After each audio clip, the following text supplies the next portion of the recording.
De actualidad. Hola oyentes de Radio Sefardí, hoy tenemos el gusto de volver a tener por la línea telefónica al director del Museo Sefardí de Toledo, a don Santiago Palomero. ¿Qué tal, Santiago? Pues muy bien, aquí pasando la tarde, esta tarde soleada de invierno, de preinvierno en Toledo, pero muy agradable. Como siempre es agradable estar en Toledo, y más lo será este fin de semana del 18 y hasta el 22 de noviembre, porque aunque estaréis con la puerta cerrada, estaréis haciendo algo súper interesante, la conferencia anual de los museos judíos europeos, ¿no? Bueno, aquí no tenemos la puerta cerrada casi nunca, ¿eh? No, pero digo, bueno... Pero ¿sabes qué pasa? Que se celebra una parte en el Museo Sefardí, el domingo, por ejemplo, que está cerrado, se celebrará aquí por la tarde y por la mañana un ratito, y luego normalmente se hace en la Real Fundación de Toledo, que está enfrente, en el Salón de Actos y en los talleres de al lado. O sea que el museo va a permanecer abierto, aunque nosotros estaremos trabajando con unas 100 directores y conservadores de museos judíos de Europa y de América, pues un poco en este Congreso Europeo de Museos Judíos que hace la Asociación Europea de Museos Judíos desde hace ya mucho tiempo, y del que yo tengo el honor de participar casi desde su creación en Ámsterdam, hace tantos años que no me acuerdo. O sea que esta asociación funciona hace mucho tiempo. Sí, se creó entre Ámsterdam y París. El museo del Joods Historisches Museum de Ámsterdam y Edward van Vuren tuvieron mucho que ver en este desarrollo.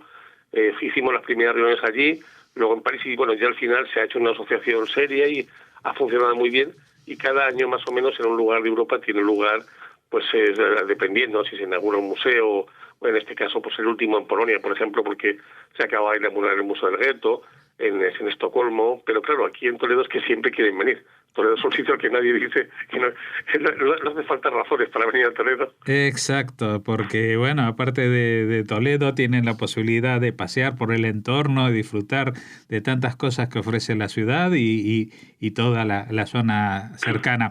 Pero la pregunta mía es, yo a veces tengo la sensación de que vosotros, claro, estáis desde los años 60, ¿no? El museo. El museo nació, es un museo joven, aunque te parezca mentira. Este museo nació en el año 64. Bueno, pero... El Real Decreto de 1964, o sea que es uno de los museos nacionales más jóvenes de España. Museo joven como museo nacional, pero como museo judío en Europa es de los primeros, creo, ¿no? Sí, probablemente sí. Con esa paradoja de que en época de Franco no se inauguró. Es curioso, o sea, que este museo se inaugura realmente oficialmente con la democracia, con los reyes, ¿no? Ajá. Pero bueno, estuvo ahí abierto y el Consejo Superior de Investigaciones Científicas tenía aquí un poco la custodia y la tutela. Cuando ya pasa a ser museos estatales en los años 80, empiezan las labores de remodelación y de control de la colección, de museografía, y efectivamente se toma ya más en serio desde el punto de vista del museo, más que desde la investigación de lo que sería el Consejo, y en este caso pues hemos desarrollado una etapa interesante hasta llegar el día de hoy que cada año recibimos, ya sabes, más de 350.000 personas aquí que aprenden lo que es el judaísmo, y sobre todo que la misión del museo sigue siendo esa, que nuestro pasado judío forme parte del patrimonio español. Uh-huh. Bueno, una cosa que me ha llamado mucho la atención es el lema de este año. En inglés, The Absence of Things, la ausencia de objetos vendría a ser, ¿no? Sí, es que ya sabes que la cultura material judía no es, al estar tanto en territorio cristiano como en territorio musulmán, sobre todo en la Edad Media o en época, digamos, o en territorio romano, por decirlo así, en época antigua o visigodo, pues realmente es difícil, salvo las piezas cultuales de culto, podría ser muy difícil distinguir qué casa es judía o qué casa no es judía, qué objetos son judíos o qué objetos no son judíos. Encima no hay moneda judía propiamente, porque se utiliza la moneda del momento y del lugar que toque. Las sinagogas se construyen o en estilo andalusí o en estilo gótico, es decir, de alguna manera ese mundo de esa penetración de lo judío en las capas en las que vive dificulta mucho a veces distinguir. Es decir, la sinagoga de Lorca, que es por ejemplo de las últimas que se han descubierto, pues ha sido una casualidad histórica, que estaba allí enterrada y se ha hecho un parado y ha salido en la sinagoga y en la judería, pero es un proceso curioso el que de repente aparezca una sinagoga del siglo XV en la España del siglo XXI, ¿no? Claro.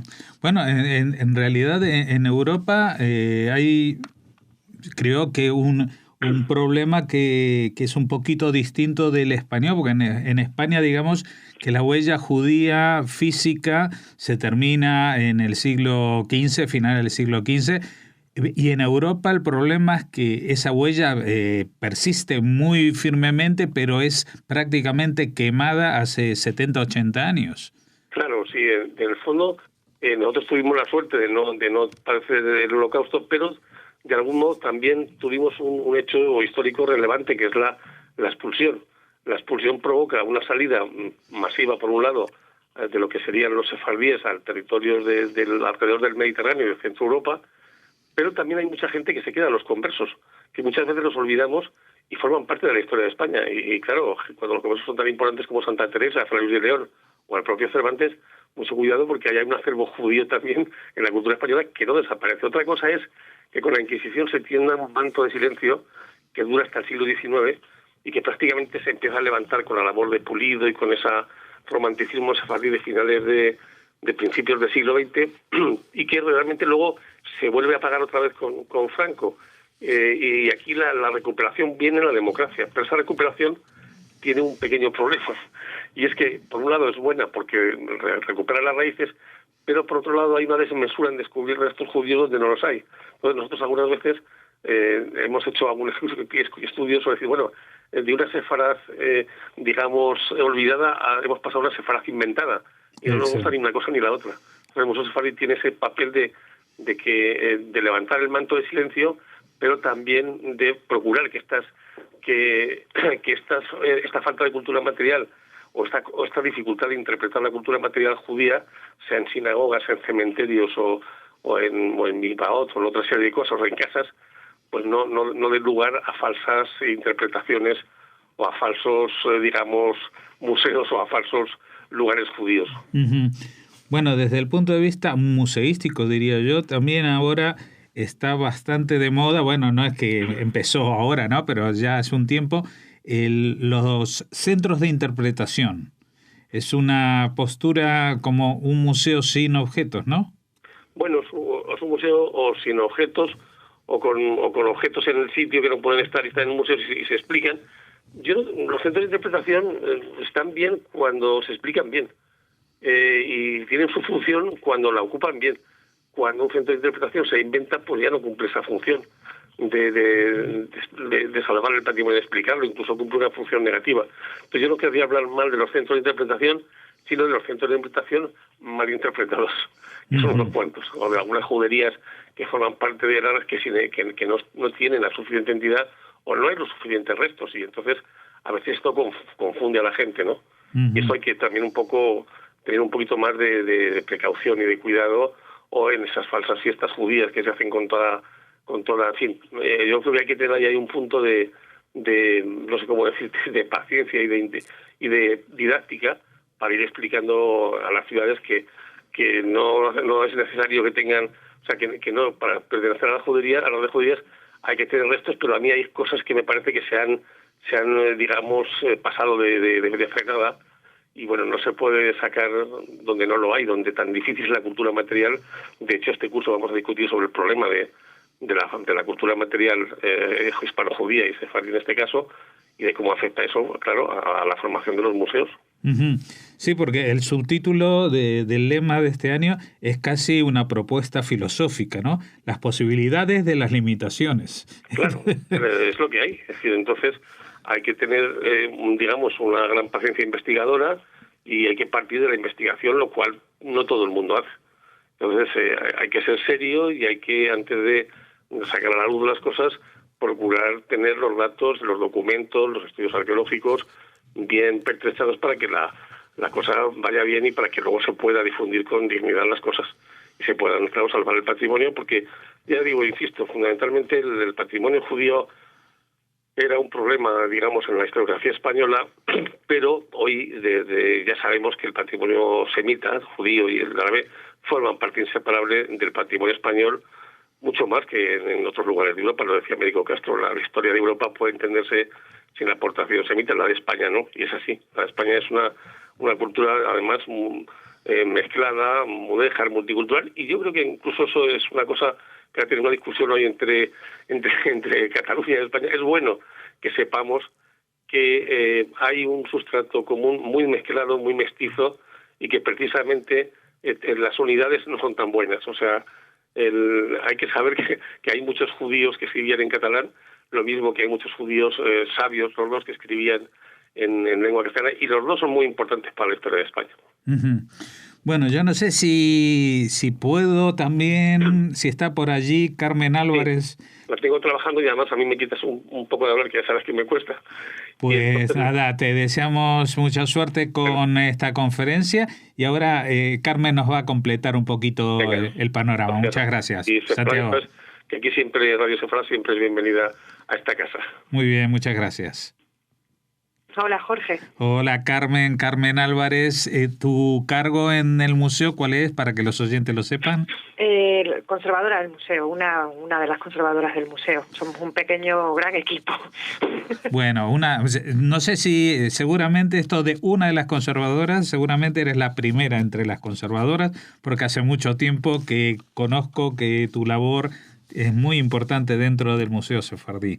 Ya que Santiago nos ha contado un poco la orientación general, la problemática de los museos, nos gustaría centrarnos más en qué es lo que habéis preparado de menú para los visitantes en esta ocasión, en las charlas. El programa del Congreso se elabora conjuntamente entre la Asociación Europea y el museo que acoge cada año el Congreso, que propone, sugiere líneas de investigación a debatir y a tratar en las conferencias, en las sesiones, ¿no?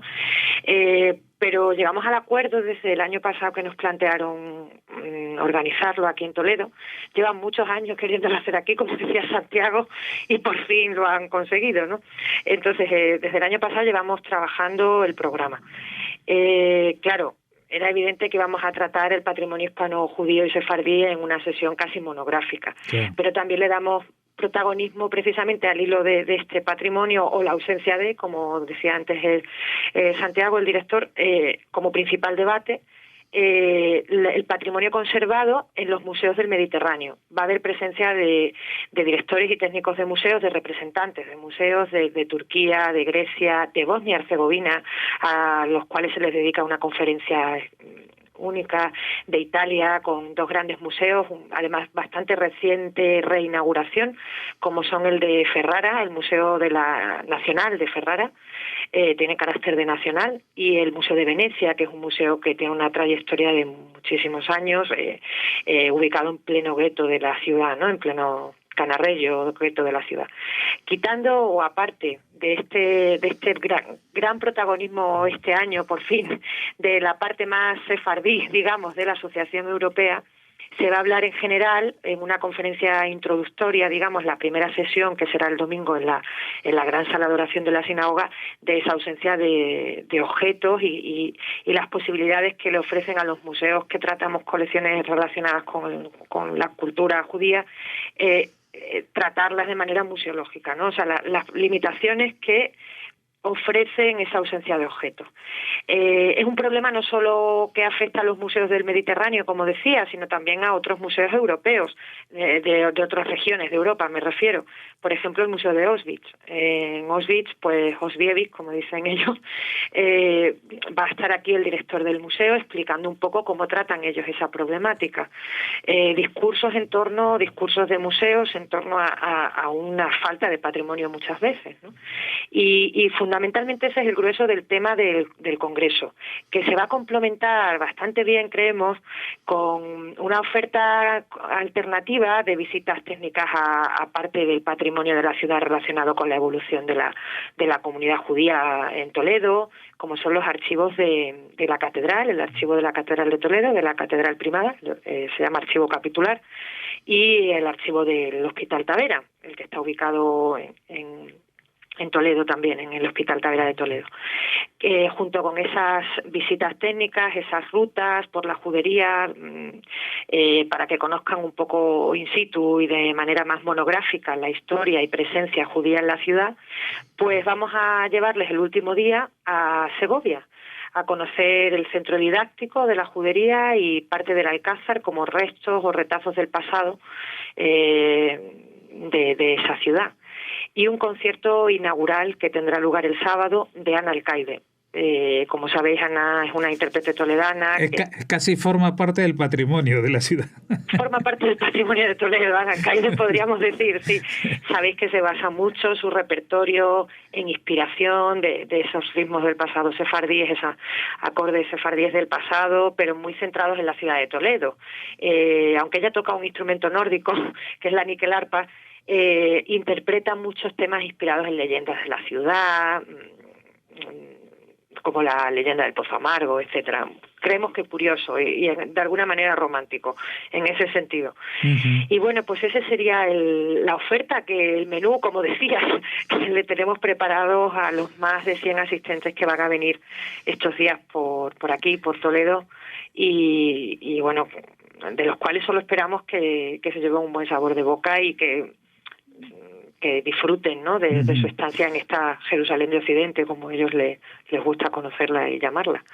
Bueno, y aparte estamos haciendo esta entrevista justo cuando el fin de semana la parashá que leen los judíos es Toledot, que algunos dicen que viene del nombre de Toledo o viceversa, que dio el nombre a la ciudad de Toledo, que no es verdad porque Toledo viene de Toletum.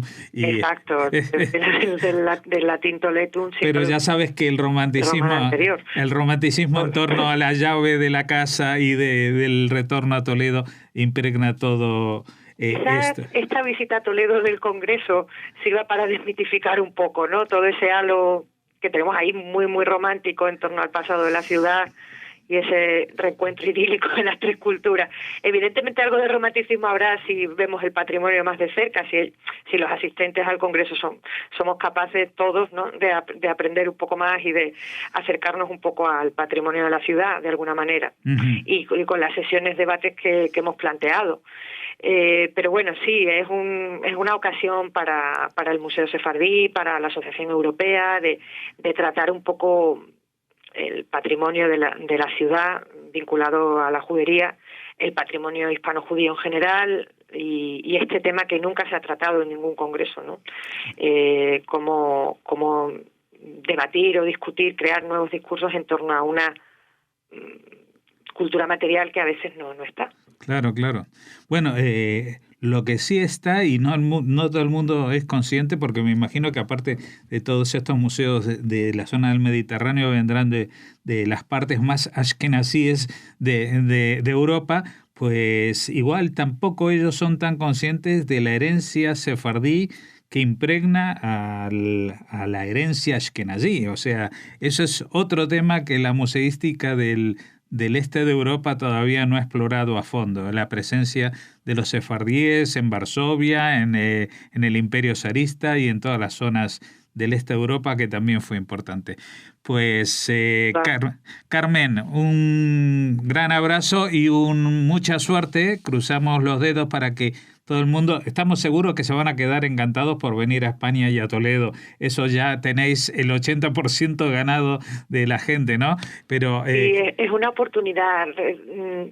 Nosotros tendremos la opción vamos a presentar proyectos nuevos aquí, se van a presentar en el Congreso, por lo menos en España, como el Museo Judío de Lisboa o el de Sao Paulo, que son proyectos que no conocemos muy bien y que va a ser una oportunidad para nosotros. Y bueno, pues son representantes, como decías, también de la parte askenazi, un gran grupo de ellos, ¿no? Auschwitz, Colonia, en fin, Austria, hay de todo. Pero te decíamos, Jorge, a título ya más personal, si estáis interesados en hablar con alguno de los ponentes, se podrá hacer. Quiero decir que... Bueno, vamos a intentar. Lo que pasa es que ya sabes que nuestros oyentes son hispanoparlantes y a ver si entre los invitados hay algunos que pueden atendernos en esa lengua. Si no, ya te digo que los turcos hablan español. No, ya. A veces hablan ladino, pero bueno.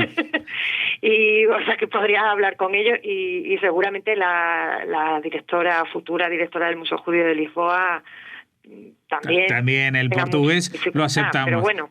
Muy bien. Pues nada, estaremos en contacto para ir ampliando por lo menos las reacciones que despierta estas iniciativas que habéis tenido en esta conferencia anual. Mucha suerte para ti y para Santiago, que estará por ahí al fondo escuchando nuestra conversación. Y hasta la próxima. Hasta la próxima, Jorge. Un saludo a todos.